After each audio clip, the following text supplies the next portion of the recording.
बिस्मिल्लाहिर्रहमानिर्रहीम। अस्सलाम वालेकुम वरहमतुल्लाहि वबरकातुहू।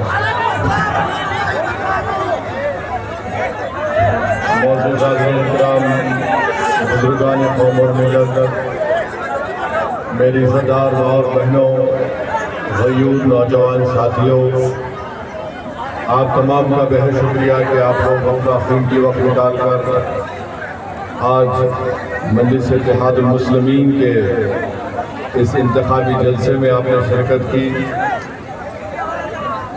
बेनज़ीर तशरीफ़ फरमा जनाब मुखिया आफाक साहब, मजलिस के उम्मीदवार जनाब हुसैन साहब, जनाब गुलाम मुस्तफ़ा साहब, मुखिया रस्मुद्दीन साहब, मुखिया दिलशाद राही साहब, जनाब राहिल साहब, जनाब सलीम जाहिद साहब, नईमुद्दीन साहब, जनाब शमीम साहब, मोहम्मद सलमान अनवर साहब, आफ्ताब अहमद अली, मोहम्मद इखलास साहब, जनाब शमसुल हक साहब, जनाब अबानी साहब, मुखिया तौहीद साहब, जनाब लहुल अमीन साहब, मौला सुल्तान साहब, जनाब रेहान सरपंच साहब।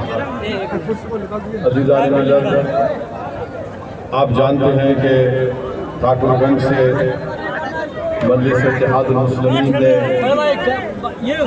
अपना उम्मीदवार यहाँ से खड़ा किया है।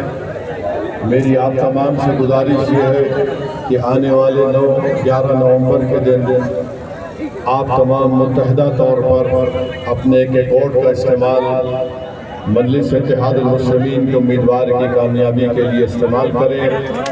और साथ ही साथ हम आपको बताना चाह रहे हैं कि मजलिस के ताल्लुक़ से मुखालिफिन मजलिस बहुत सी बातें करते हैं और उन तमाम जितने सियासी पार्टी हैं जिसमें बीजेपी है, जेडीयू है, राजद है, कांग्रेस है, लोजपा है, इन सब पार्टी का एक ही बात ये लोग कहते हैं कि ओवैसी हैदराबाद को छोड़कर बिहार और सीमांचल को क्यों आता है। आप सुनते होंगे कि बार बार यही कहते हैं कि उसको क्या जरूरत पड़ी यहाँ पे आने की, और हम पर इल्ज़ाम लगाते हैं कभी वोट काटने का तो कभी बोलते बाहरी है। मगर हम आपको बताना चाहते हैं कि बिहार भारत का हिस्सा है और रहेगा इंशाअल्लाह। हैदराबाद भारत का हिस्सा है और रहेगा इंशाअल्लाह ताला। तो कोई माइका लाल इन सियासी पार्टियों का नेता ये नहीं कह सकता कि असदुद्दीन ओवैसी बिहार को क्यों आ रहा है या सीमांचल को क्यों आ रहा है। हम जब तक अल्लाह हमको जिंदा रखेगा हम सीमांचल को आते रहेंगे। कोई माइका लाल अगर हिम्मत है तो रोक के दिखाएगा। और हम क्यों आते हैं आपको बताते हैं। 20 साल यहाँ पर सत्ता बिहार की जनता ने कांग्रेस को दी। 15 साल बिहार की जनता ने, सीमांचल की जनता ने लालू परिवार को मुख्यमंत्री बनाया। अब 20 साल से यहाँ पर नीतीश कुमार की सरकार है और इस 20 साल में नीतीश कुमार कभी नरेंद्र मोदी के साथ बैठकर चाय पिए तो कभी तेजस्वी को खाना खिलाया। अब आपको मैं बताना चाहता हूं कि इन्होंने बिहार का क्या हाल करके रख दिया। मैं हमारी माँ और बहनों को बताना चाहता हूं, एक बड़ी तादाद में यहाँ पर जमा है और मेरी माँ और बहनें मेरी इस बात से मुत्तफिक होंगी कि अगर कोई माँ अपने पेट में किसी बच्चे को पालती है, 9 महीने वो माँ कितने तकालीफ को बर्दाश्त करके उस औलाद को पैदा करती है।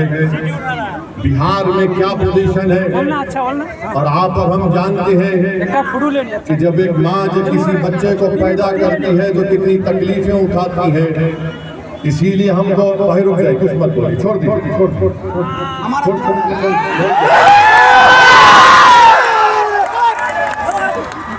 हम आपसे कह रहे थे कि जो माँ अपने किसी बच्चे को पैदा करती है तो हमारे आका मोहम्मद सल्लल्लाहु अलैहि वसल्लम ने इरशाद फरमाया कि उस माँ के लिए ये हज और उम्रा जिहाद की तरह।